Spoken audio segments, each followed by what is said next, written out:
Welcome back, I'm Joshua Barnes and you're watching NewsX World. Let's first take a look at our headlines. US President Donald Trump has said he will try to reclaim some territory for Ukraine during his meeting with Russian President Vladimir Putin in Alaska on Friday.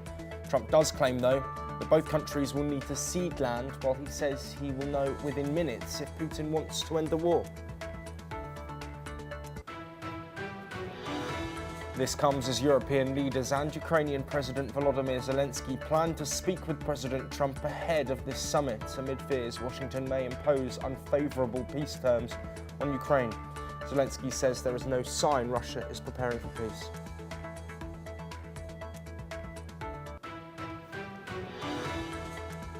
US President Donald Trump says he is sending 800 National Guard troops to Washington and temporarily taking control of the city's police departments. The move bypasses the city's elected leaders and reflects his second-term approach of wielding executive power. Australian Prime Minister Anthony Albanese says Israeli leader Benjamin Netanyahu is in denial about Gaza's humanitarian crisis as Australia moves to recognise a Palestinian state at next month's UN General Assembly. Meanwhile, Israel has stepped up Gaza City strikes after Netanyahu vowed to push on with his offensive. Brazil's President Luiz Inácio Lula da Silva and China's President Xi Jinping held a one-hour call on Monday discussing BRICS, bilateral business and the G20's role in defending multilateralism. Both leaders agreed on strengthening the bloc's influence. This comes as the United States and China extended a tariff truce for 90 days, avoiding triple-digit duties as US retailers prepare for the holiday season. Trump signed an executive order suspending higher tariffs until November the 10th, with all other terms remaining in place.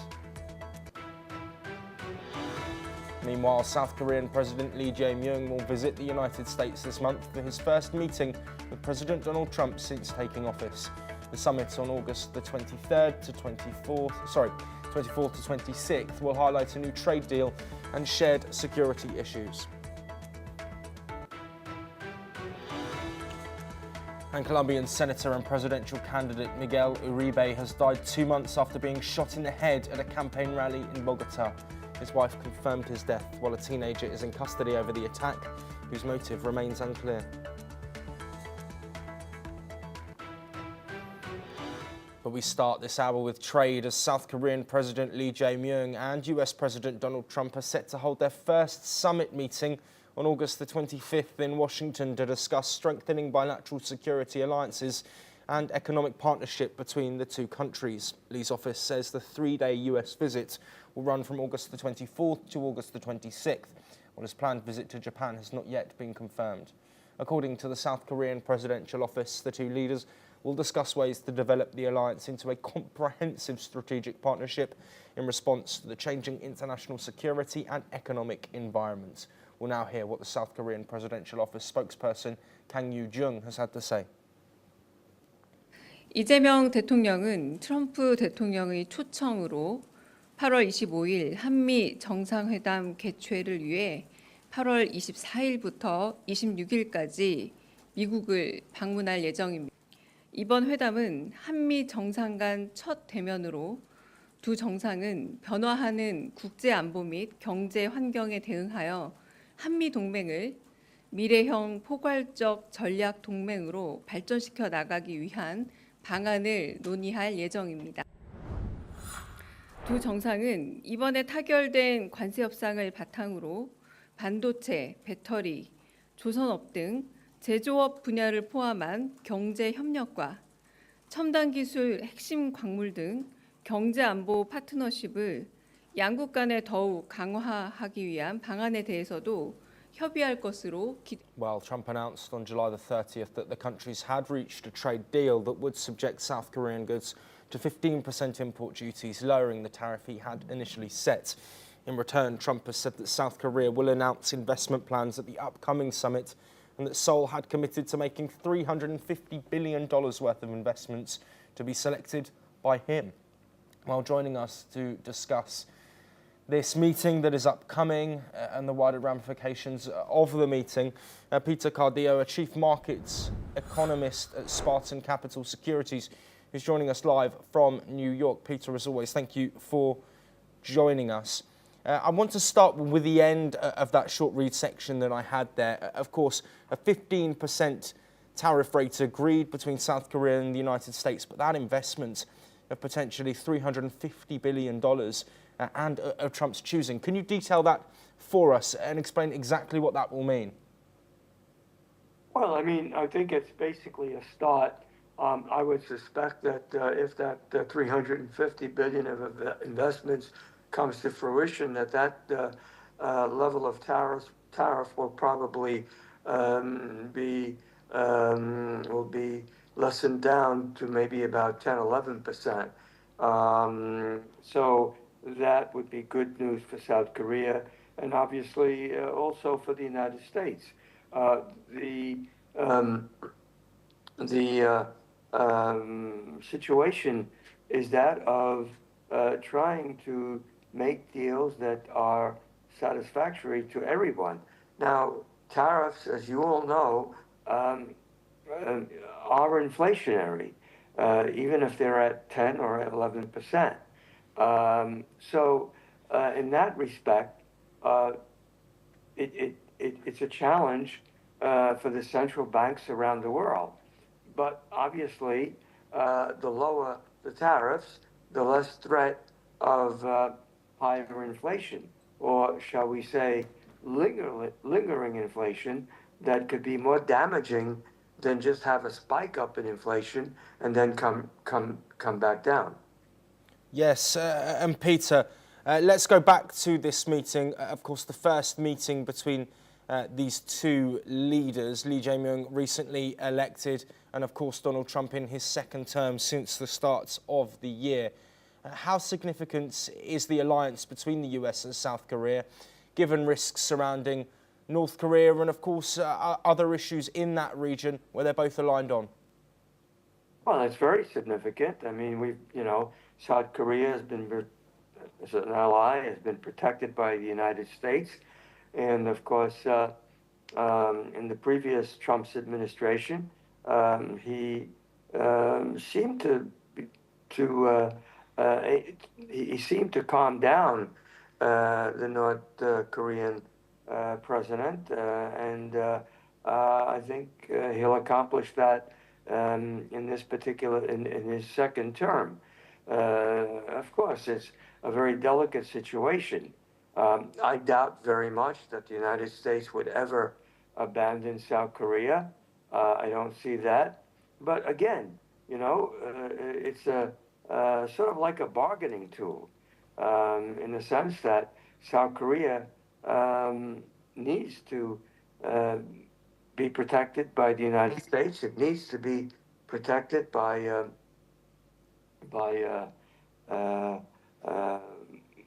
from the communist North. And so if democracy is to prevail and South Korea freedom continues, it depends a lot on the United States. And therefore, it goes back to what I said, it's a bargaining tool. And Trump knows this.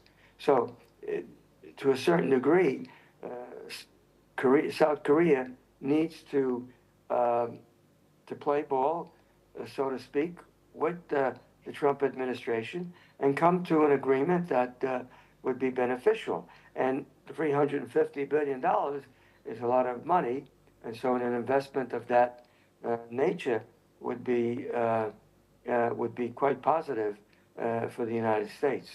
Peter, thank you ever so much for joining us on that topic. We will, of course, monitor that visit from President Lee Jae-myung as it takes place and the potential announcements that we may hear. But we now move on as Chinese President Xi Jinping and Brazilian President Luiz Inácio Lula da Silva have pledged to deepen ties and strengthen the BRICS bloc in a one-hour phone call. Both leaders stressed BRICS and the G20 as key platforms to defend multilateralism and build consensus in the global south. Xi called the China-Brazil relationship the best in history and vowed to work with Lula to set an example of unity and self-reliance among major emerging economies. Lula and Xi agreed to pursue new business opportunities with agriculture and coffee exports to China remaining central. Xi voiced support for Brazil in resisting excessive tariffs without naming the United States and urged all nations to unite against unilateralism and protectionism. The two also discussed promoting a political settlement to the Ukrainian crisis and ensuring the success of the UN Climate Change Conference in Belém later this year. Well, joining us is Andrew KP Leung, a China strategist, live from London, to discuss this conversation and this relationship between China and Brazil. Andrew, is this directly in response, this phone call, to Trump's tariff action and, of course, the rising BRICS group? Yes, well, this comes at a time when the global order has been totally upended by Trump's unilateralism and American first coercion. Of course, the United States is still the largest economy in the world, and it's the most powerful militarily, and has a global reach, and the dominance of the US dollar still reigns supreme. However, this dominance and supremacy is now under challenge by Trump's iconoclasm, destroying the rule-based order and replacing it with bullying, with American first unilateralism, infringing on other countries' sovereignty, as in the case of Greenland and Canada, and also even lumping huge tariffs on Americans' traditional allies. And then, of course, a lot of the countries in the global south, they do not want to be forced to choose between the United States and China, but they're finding the United States much less reliable as a trading partner. So this is a sea change in the global dynamics. Now, yes, as far as the bilateral relations between China and Brazil is concerned, Brazil is one of the world's largest exporter of agricultural products and also energy. And Brazil and China are extremely complementary. And China is the world's largest consumer of agricultural products and as well as energy. And rather than relying on importing, for example, soybeans from the United States, which is now, of course, at the height of a trade war with China, and China is buying more soybeans from Brazil. yes. Now, if you look further... Andrew, sorry to interject. Yeah. I'm conscious of how much time that we have left. Okay. And I do want to bring in the recent strained relations between President Trump and President Lula of Brazil. Of course, lots of rhetoric, higher tariffs, and also conversation around Jair Bolsonaro, who is aligned with Trump in terms of their recent issues, facing legal action, etc. Do you think that this move from China could potentially rile the US up in the face of that 90-day extension of those tariffs, which went to triple digits between the US and China? I think that the special partnership between China and Brazil is not new. I think that the two countries are, as I explained, quite complementary. And of course, the United States is aware that the whole world is now pivoting or recalibrating its relationship with the United States. And not least, for example, the European Union is now pivoting towards the global south, other countries in Asia, as well as Latin America and Africa. And this is only to be expected. But I think that also that the dynamic that is important in this growing relationship between China and Brazil is because Brazil is is part of the BRICS group, and the BRICS group is now expanding quite significantly with the addition of 6 new members: Egypt, Ethiopia, Indonesia, So Africa and Asia, but particularly the Middle East. The key players in the Middle East are joining BRICS, including Iran, Saudi Arabia, and UAE.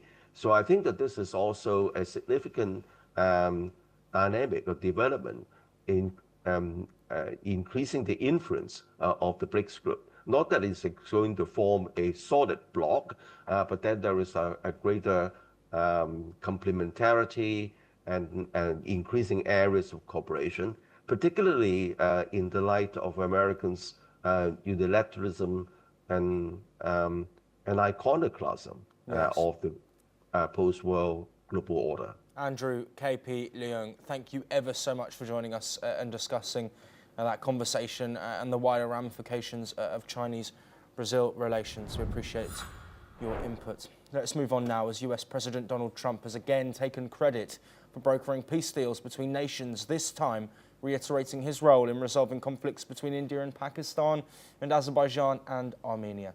Let's take a listen. With Pakistan and India, we just solved one. Azerbaijan and, as you know, and Armenia. A war was raging for 37 years, and the two leaders got up and they said, we never thought this would be solved. Russia tried to solve it. They all tried to solve it. It was a very tough situation, but we got it done and got it done. And I said to the two men, I said, are you guys friends? And they had a hard time. They've been killing each other for 37 years, right? One was there 5 years, one was there for 22 years. He said, my whole life I've been fighting this war, and you got it solved. But we did many. Well, joining us to discuss these comments, Rabinder Sachdev, an international affairs expert, joining us live from New Delhi. Rabinder, thank you for your time. We've heard this rhetoric from Trump. We've heard this rhetoric from other world leaders who have put Trump forward for a Nobel Peace Prize, including Pakistan, Azerbaijan, Armenia, several other nations as well. What do you think the incentive behind Trump is to bring this point up again about his ability to end conflicts? Is it because he's failing in Russia, Ukraine, and also the Israel-Hamas war? Thank you. You know, in Trump's world and in his view, I don't think he thinks that he's failing. And he's not doing this because he's failing. I think that's what he thinks. I mean, the countries which have nominated him for a Nobel include also Israel, right? Now, the point is he wants to leave a legacy, it seems, not only a Nobel Prize, but he wants to be seen, and his cabinet is saying this, he is the president of peace, okay? So, wherever he thinks he sees in this new emerging world matrix, which is under construction right now, he wants to architect a world in which, of course, America is the sun of the solar system, America is the hub, and everybody else is a spoke. And conflicts, be big or small, he does not mind. In fact, he looks for opportunities to wade in and say that I have stopped these wars, I am creating peace. However, here, my thought is that Pakistan is going to blow up his legacy. What Trump should understand is that General Munir of Pakistan the other day said that if Pakistan goes down, it will take half the world down with it, right? And that he was saying in context of the India-Pakistan conflict or differences, and saying that if something happens, he said, he did not say that only India, we will take out all of India and we will, ourselves will be destroyed. He said, we will take half the world down. Now, if Trump wants to be the president of world peace, here Pakistan is saying that it would bring half the world down. Okay, take it with it in fire. That majorly upsets Trump's legacy. So I think it is a warning. I would say Trump should take it as a warning for himself that he has to rein in Pakistan, or his entire dreams of being the president of peace of the world will be shattered. Rabinder, of course, there's context there as well, with Trump claiming to have brokered the peace deal between India and Pakistan, something refuted by the Indian government. I'm sure that conversation will continue to be had. Rabinder, if you can stay with us now, we're going to move on, but stay with the United States, which has officially designated the Pakistani separatist group, the Balochistan Liberation Army and its allies, the Majeed Brigade, as a foreign terrorist organisation. The BLA, long active in the mineral-rich region bordering Afghanistan and Iran, has previously been listed as a specially designated global terrorist group since 2019. US Secretary of State Marco Rubio said the group has claimed responsibility for multiple attacks, including the hijacking of a Jaffa Express train in March, which saw the deaths of 31 people and held over 300 passengers hostage. The new designation triggers restrictions on financial support and other aid to the group and expands coverage to its Majeed Brigade unit. The move coincides with Pakistani Army Chief Hassan Munir's second visit to Washington in 2 months. Well, Rabinder, thank you for once again staying with us. What's the significance of this announcement from the US and this new designation for the BLA? I think what has maybe developed in this is that Pakistan has managed to convince the Trump administration and Trump that the BLA is being promoted by Iran, right? That it's the Iranians, because you see there's a Balochistan on the Iran side also and a Balochistan here on Pakistan side also. In both, in Iranian Balochistan, there's a call for independence from Iran, which Iran blames on Pakistan. It says that Pakistan is instigating Balochistan south of Iran to secede. In the reverse, Balochistan in Pakistan, they also want autonomy. Pakistan blames Iran and say that these terrorists, they run across the border, go into Iran, they get and seek shelter there. So what I think has transpired is, one, Trump and American administration have looked at it again as a strategic piece from the view of, or the prism of Iran, in the sense that in the future, if the United States wants to foster or promote insurgency or such developments inside Iran, then it can be an excuse that the BLA, a terror organization, is based in Iran, and therefore such operations are being carried out. So that's one context, I would think. Second, I would think that the United States would have also extracted some other piece of, their flesh from Pakistan for this particular designation. As to what concession Pakistan gave to them for this, I do not know, but there would have been some other exchange also happening. Yes, absolutely. Rabinder, thank you so much for your time on both of those comments. I wish we had further to discuss them, but thank you ever so much, as always, for your insight. And we now shift to South America, and relatives, friends and lawmakers have gathered at Colombia's Congress to bid farewell to a senator and presidential hopeful who is Miguel Uribe. The 39-year-old died 2 months after being shot in the head at a campaign rally while vying for his party's presidential nomination. Authorities have arrested 6 suspects, including 2 men accused of plotting the assassination in Medellin. Officials call the attack the worst political violence in 2 decades. At the ceremony, Uribe's widow, Claudia Tarazona, remembered him as a man who loved music, chess, and his family, urging Colombians to reject violence and revenge. Uribe's casket, draped in the national flag and surrounded by white flowers, was carried into the Congress's elliptical hall before mourners held a candlelight vigil at the shooting site. Let's now listen to Claudia Tarazona, Miguel Uribe's widow. Que ojalá se haga justicia, porque la justicia fortalece la democracia. Que los seres humanos respondan por sus actos hace un país justo. Y debe haber justicia, no solo por Miguel, sino por una Colombia entera que merece vivir. Well, Defence Minister Pedro Sanchez says an FARC dissident commander linked to the killing was recently slain by rival ELN rebels in Venezuela. Investigators believe that a Segunda Marquetalia group led by Ivan Marquez may have played a role in the June 7th attack. Let's now hear what Pedro Sanchez had to say. Frente a ello, las conclusiones que hemos tenido en materia de inteligencia es que una línea apunta a una conexión muy importante entre los autores de este magnicidio con uno de los grupos armados organizados criminales que delinquen aquí en Colombia, que es el cartel de la Segunda Marquetalia. Well, joining us to discuss this death and the significance of it, Martin Sorare, a foreign affairs expert, joining us live from Germany. Martin, as always, a pleasure to be speaking with you. Of course, wishing we were speaking about something slightly more positive, but what's the significance of a death of this magnitude, of course, in an attack at a rally, being shot to the head? I mean, this is a tragedy for Colombia, for the stability of the political environment.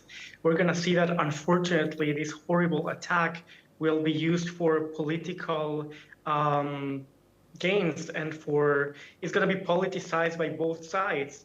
Now we're start hearing a lot of allegedly conclusions from both sides. A lot of people in the opposition are blaming the current government because Uribe was part of the right-wing opposition. On the other hand, we see the current government blaming the opposition for, well, not officially, but a lot of voices saying that this is a false flag attack in order to gain the next elections. So this is going to be politicized, but it needs to be clarified. And the current government has published that they will need the assistance of the U.S. to investigate this incident. And until now, there's no clear evidence of the person to blame for this magnitude. Yes, Martin, before we do move on, is an attack like this a risk to democracy in Colombia? Of course. We're seeing that we're coming back to those years in Colombia where mafias and where the organized crime and the political revenges between parties are taking over the stability of Colombia. Right now, there's absolutely no clue who is the responsible. Hopefully, there will be the investigations that are needed to clear this magnitude, but we're seeing like an increase of violence in the political arena. Yes, Martin, thank you ever so much for the insights on that information. If you do, please stay with us. We're briefly going to have a look at two planes which have collided on the runway in northwestern the US in the city of Kalispell, Montana, leaving two people with minor injuries. A preliminary investigation found that a pilot lost control while attempting to land, crashing onto the runway and striking several parked aircraft, igniting fires on multiple planes. Kalispell Police Chief Jordan Venezio and the Federal Aviation Administration said the single-engine plane carrying 4 people was trying to land at around 2 p.m. local time at the city airport. Fire Chief Jay Hagan said all passengers managed to exit the aircraft on their own. The National Transportation Safety Board said the flight had originated in Pullman, Washington. Well, Martin, thank you for briefly staying with us. Of course, not a lot for us to talk about here. Investigations still expected to be underway, but 4 people that were on board managing to escape. This could have been a tragedy, but another incident involving an airplane. So many, both small aircraft and large passenger planes, getting into trouble in recent times. Does this again raise questions about the safety of air travel globally? Of course, unfortunately, we're witnessing a lot of mistakes and a lot of incidents, especially in the U.S. Airspace. This is very alarming because we're seeing that this is an unprecedented numbers from the last year. This is very alarming, and I think there should be the aviation authorities should wake up and start putting in consideration an investigation in order to clarify what type of a mistake is going on and to fix this problem that can be a danger for the future of aviation. Yes, absolutely, Martin. Huge ramifications to public perception, if not just immediate risk, but lots of questions still to be answered and investigations ongoing across the world. But Martin, thank you so much for your time. That is all that we have time for now, but we will be back shortly with more of the latest updates from across the world. Thank you.